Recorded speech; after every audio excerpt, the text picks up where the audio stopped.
Part 2, The Cosmos. Lesson 4, The Manifestation.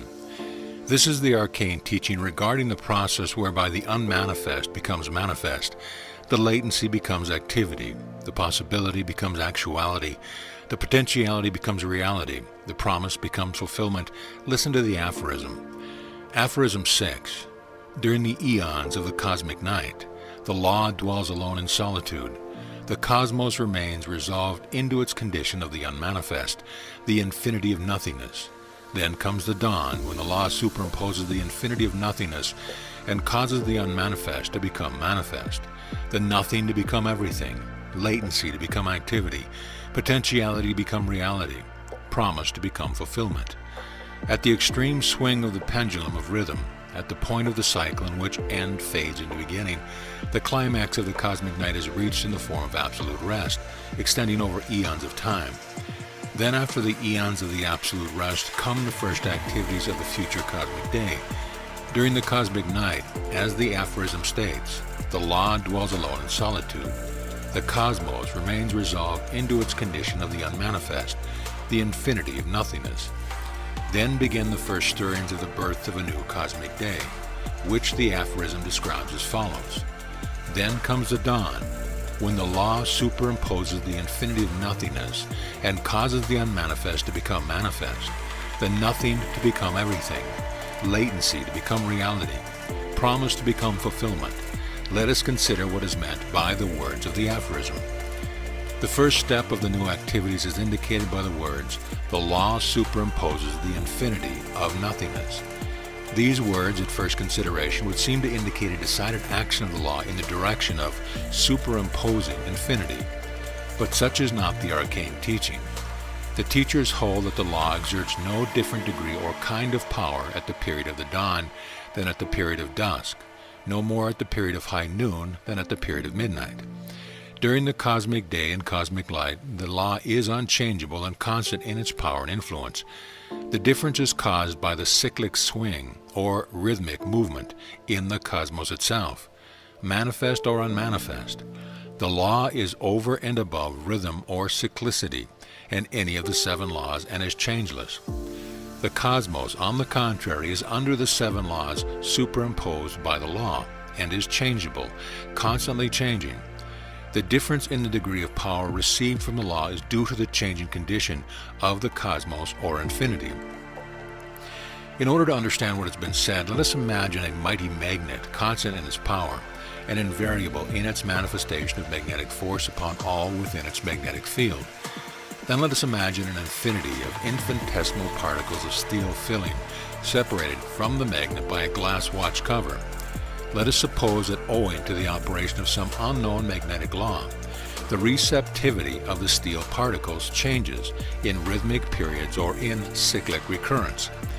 In that case, it would follow that, although the power of the magnet were unchangeable and its manifestations invariable, still the action of the steel particles would cause it to appear otherwise. For at times there would be a marked degree of power shown, and at other times a much less degree would be exhibited. But the difference would be in the nature of the steel particles and not in that of the magnet. Or suppose that the Earth were to manifest varying degrees or receptivity to the attraction of gravitation of the Sun. Then while it would seem to be a varying degree of power of the Sun, the difference would really be caused by the changes in the Earth, the Sun remaining constant and invariable all the time. In these two examples may be seen the nature of the action of the law upon the cosmos or infinity. Some of the occult schools who have been influenced by the arcane teaching hold that the law is attracted by infinity or the cosmos, just as the latter is by the law. In other words, they hold that there is a mutual attraction and effect, an action and a reaction, a reciprocal action. But this is incorrect. The law is never attracted or affected in any way by the cosmos or infinity. It is absolute and beyond mutual relationship. Were the cosmos and infinity not to exist, the law would not vary a particle in any way whatsoever. Its absoluteness raises it above relations. But while this is so, the fact of the constant outpouring of the power of the law causes the cosmos to be affected by it, just as are the steel filings by the magnet. According to rhythm, the degree of power received by the cosmos must vary. but the law changes not. In fact, the 7 laws themselves, which produce these changes in the cosmos, are a part of the action and power of the law. As experienced by the cosmos, they are superimposed by the law. The aphorism said, "The law superimposes the infinity of nothingness." What is meant by superimposes? The word super means over or above, and impose means to lay or to place upon. Superimpose means to place upon from above, or as used in the aphorism, to influence from above. In other words, the infinity of nothingness or unmanifest cosmos, owing to the influence of rhythm and cyclicity, begins once more to experience the active radiation of the power of the law, which serves to vitalize and energize it, and thus begins the dawn of the new cosmic day, and the beginning of the new universal life or cosmic will. In order to understand this awakening or stirring into activity of the cosmos, which dwells latent within the womb of the infinity of nothingness, let us consider the 3 principles of the cosmos, from which all forms, shapes, combinations, and varieties of manifestations arise. These 3 principles are as follows. 1. The cosmic principle of substance. 2. The cosmic principle of motion. 3. The cosmic principle of consciousness. These 3 principles are unmanifest during the cosmic night, but awaken into nascency and activity with the first thrill of the dawn of the new cosmic day. In the end and at the last, these 3 must be considered as phases of one, but that one in itself is but the reflection, so to speak, of the law, although not by any means to be considered as being qualities or phases of the law. The law has no qualities or phases. It is over and above these things, which are but the aspects of infinity or the cosmos. The 3 principles are fundamental in all manifestations of the cosmos, from lowest to the highest, from the simplest to the most complex. Wherever is found any manifestation of the cosmos, there is and must be found the presence of the 3 principles in some degree of development or activity. If you prefer, you may think of the cosmos as consisting of merely these 3 principles, manifest or unmanifest. These 3 principles we can never know of themselves. We know them only through and by their manifestations. Let us consider them in detail by the light of the arcane teaching. 1. The first principle, substance.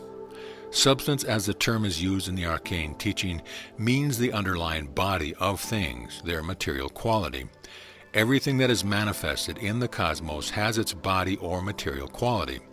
Substance includes all that we may think of as matter, in its various degrees of solidity or lack of solidity, from the hardest steel or granite to the most rarefied gas or vapor known to science. It includes all that science dares to think of as a material body, even in the highest flights of its reason or imagination, and in all that lies beyond these conceptions. The field of substance recognized by science as compared with the real extent of the principle of substance is as no more than a hairline drawn across a yardstick. There are forms of matter as much more solid and dense than steel or granite, and as the latter are more solid and dense than hydrogen gas. And at the other end of the scale there are forms of substance that could not be described in words, so near akin to nothing are they. Between these 2 extremes there lies a bewildering number of degrees. That which science calls electricity and other subtle forms of energy are not energy at all, but merely energy or motion manifesting through subtle forms of substance which act as its body. There are forms of substance many times finer and rarer than even these. There are bodies worn by beings on higher planes which are finer and rarer than electricity. Even the ordinary astral bodies of being on our own plane and stage of development are far rarer and finer than is electricity or the finest rays of light or magnetism. These bodies are just as real as is the piece of the hardest steel, through which they may pass as easily as the X-rays pass through stone. The universal ether, which science assumes to be extreme limit and infinity of subtle tenuity and fineness, is solid and compact when compared with many of the higher forms of substance. So much for manifest substance. Unmanifest substance is held by the arcane to be identical with pure space. In the preceding lesson, you have seen that pure space is considered as nothing. This nothing is merely the extreme limit of the fineness or rareness of substance. Space is not a mere idea. It is substance carried to its extreme highest limit. The arcanes do not object to the term abstract substance, although they do not regard abstract as meaning not. One of the old Egyptian hierophants was once asked by the ruler of Egypt, "What is that which would exist were there no universe, no gods, no anything?" His answer was space, and this pure space is the unmanifest cosmos in its aspect or principle of substance. 2. The second principle, motion. Motion, as the term is used in the arcane teaching, means the underlying energy, force, or motive power of things, their quality of action.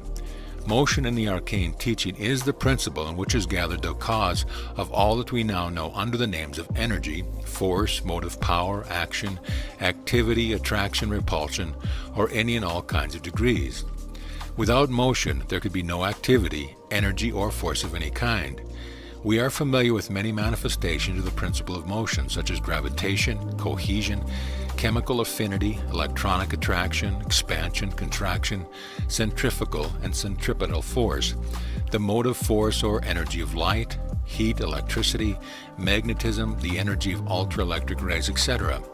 But these are only a very small fraction of the forms and varieties of energy and force known to the advanced student of the arcane teaching, not to speak of the masters or those on higher planes of life. There are finer forces not dreamt of by even the most daring scientist. Motion, like substance, is found in each and every manifestation of the cosmos. Wherever there is substance, there is motion. In its highest form of manifestation, motion manifests in vibrations of such exceedingly high degree and effect that there seems to be a condition of absolute rest. This condition is the one existing before the first stirring of the dawn of the new cosmic day. Motion is then motionless to all intent and purposes, but it has not perished or have been destroyed. It is motion in latency. There is no such thing as absolute rest in the manifest cosmos, but in the unmanifest cosmos there is motion of so high a degree that it seems motionless and at rest. Thus do extremes meet in infinity. When the cosmos becomes manifest, motion decreases its rate of action or vibration, and manifestation is really a lowering in the scale of motion, just as manifestation is a lowering in the scale of substance. There must first be involution before there is evolution of both substance and motion. 3. The third principle, consciousness. Consciousness, as the term is used in the arcane teaching, means the principle of awareness or mind action of things, their quality of mentalizing or consciousing or becoming aware of other things, inner and outer. We are familiar with the form and degree of consciousness manifested in ourselves and other human beings, and we recognize different shades and degrees in this. We know a little about consciousness in the lower animals in varying degrees, and some of us know of the degrees of consciousness in plants in varying degrees, and those who have studied along occult lines have become aware of the existence of mind and consciousness in so-called inanimate objects, the minerals, metals, etc., and even in the atoms, and finally in the ether. Everything in the manifest cosmos has some degree of consciousness, but there are many other higher and lower degrees of consciousness than those just mentioned. From the unconscious consciousness of the cosmic night, when the cosmos is conscious of nothing, because there is but nothing of which to be conscious, to the moment of the high noon of the cosmic day, when the cosmos is fully conscious of itself as a whole, the extreme of cosmic consciousness, there is a scale impossible for man to grasp by reason or imagination. There are degrees and planes of consciousness awaiting the advancing ego, which transcend any possible dream or picture. The race has just begun to manifest consciousness worthy of the name. It is just beginning to enter into the glorious possibility of cosmic consciousness. It is just beginning to begin. And so when the law superimposes the infinity of nothingness, the stirring of manifestations are felt by the unmanifest. The three principles of the cosmos are awakened into activity. Substance, motion, and consciousness begin to combine and become active. There is manifested an unrest and tendency to stir into activity the latent possibilities of the cosmos. Consciousness begins to awaken from its slumber of ages and strives to know itself and to realize its being. This imparts activity to motion, which lowers its vibration in its effort to manifest itself. This bestirs substance into changing degrees of being. Thus do the first indications of the cosmic day begin to manifest themselves. From thence onward, throughout the cosmic day, until its close, there is constant change of form, shape, and degree of substance, constant change in manifestation of motion, constant change in manifestation of consciousness. The first stirring of cosmic activity has been symbolized by the first stirring of the embryo within its temporary home, in which it has lain quietly since its conception. It is the first signs of the sprouting of the teeny seed of the plant. It is the peculiar, weird, and mysterious light which precedes the first actual glimmering of the rising sun. Creation is beginning. The cosmic will, or a universal life principle, is becoming active. The birth of the new cosmos is approaching. The one life is arousing itself. Infinity is preparing to become manifest. The zero is evolving into infinity. In the manifestation of the cosmos, there is exhibited an infinitude of variety, degree, shape, form, and combinations of the three principles. It almost staggers the imagination to think of the fact that in the entire cosmos, there is never a single instant of exact duplication. There are never two things precisely alike. In view of this fact, does it not seem folly to endeavor to make human beings adhere to a common standard, to fit into a common mold, to be cut from a common pattern? And yet through the entire cosmos, there is ever manifest the law of analogy, that law which ever manifests a correspondence and agreement between all things on all planes. So true is that if we discover certain fixed principles in one thing, we may reason by analogy regarding other things, and thus discover the unknown X quality. From one know all, says the arcane axiom. As above, so below, adds the Hermeticist. And through the entire cosmos there is ever manifest the law of orderly trend. Everything proceeds according to law and order. There is no chance or disorder in the cosmos. The universe is governed by law, and all things are under the laws of the cosmos. And throughout the entire cosmos is ever manifest the law of sequence. Events proceed in a continuous stream, ever flowing onward. No event is separate or isolated. Every event has its precedent, also its subsequent and consequent. Everything has its cause and its effect. Events compose a continuous and unbroken stream. And throughout the entire cosmos there is ever manifest the law of rhythm. Everything vibrates. Everything moves from one pole to the other, from one extreme to the opposite. Everything has its vibratory rate. Everything has its pendulum-like swing between its pole. Day is always followed by night, summer by winter, heat by cold, action by reaction. And throughout the entire cosmos there is ever manifest the law of balance. There is universal equilibrium, compensation, and balance. Everything has something balancing and counterbalancing it. Everything has its price. Everything has its compensation. Nature always maintains its balance, and man finds the law of balance always operative under the phase of the law of compensation. We must pay our price for everything. We cannot have our penny and our cake at the same time. We must ever pay, pay, pay.